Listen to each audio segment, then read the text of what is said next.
نحمده ونصلي ونسلم على رسوله الكريم اما بعد. اوریدونکو د لوی اختر د وړوکي اختر ورځ را روانه ده. هر انسان په خوشحالۍ کې ننوځي، خپل اموات مردگان تیر شي، خپل مړه شوي پلار مور نیکه بابا دا هر څه تیر شي. زما سره یو کتاب دی په دې لاس کې، دا امام غزالی رحمت الله علیه لیکلی دی او نوم یې دی مکاشفة القلوب. په دې کې یو حدیث دی، ابو هریره رضی الله تعالی عنہ د هغې راوي دی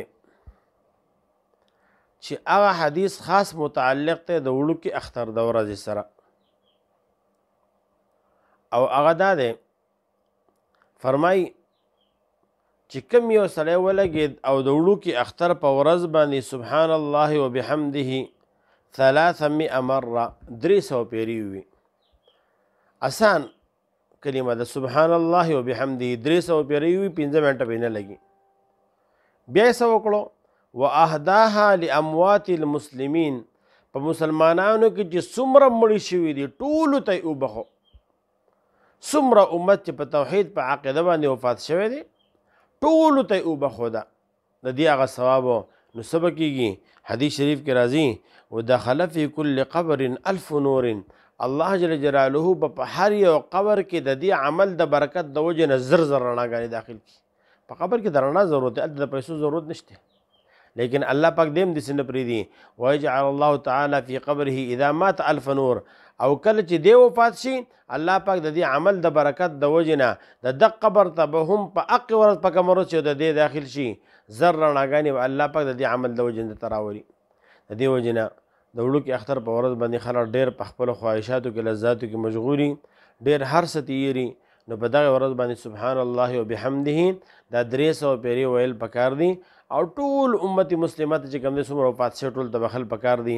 الله پاک به ستا د دې عمل د وجې نه چې ستا به 5 منټه لګېدلي دي هر یو قبر ته به الله زر رڼاګانې داخل کړي. ممکن د به دې کې ستا هم عزیز و قاري وي، او خامخا یقیني د هر چا پلار مور نیکه بابا دغه رنګې نسب والا خلک وفات شوي دي، هغه ټول د دعاګانو او دغه رنګې چې کوم دی د دې اعمالو چې کوم دی هغه محتاج دي. نو که ما ته د وړوکي اختر په ورځ باندې دا عمل وکړو او بیا ټولو مسلمانانو ته وبخو، الله پاک به زما ستا د وجې نه کو په امریکا کې دی، کو د دنیا په یو سر کې دی، که بل سر کې دی، هر یو قبر ته به الله جل جلاله د دې عمل د برکت د وجې نه زر رڼاګانې داخل کړي. او الله جل جلاله تم داسې نه پرېږدي چې کله ته وفات شوې الله پاک به د دې عمل د برکت د وجې نه ستا قبر ته هم زر رڼاګانې هغه داخل کړي.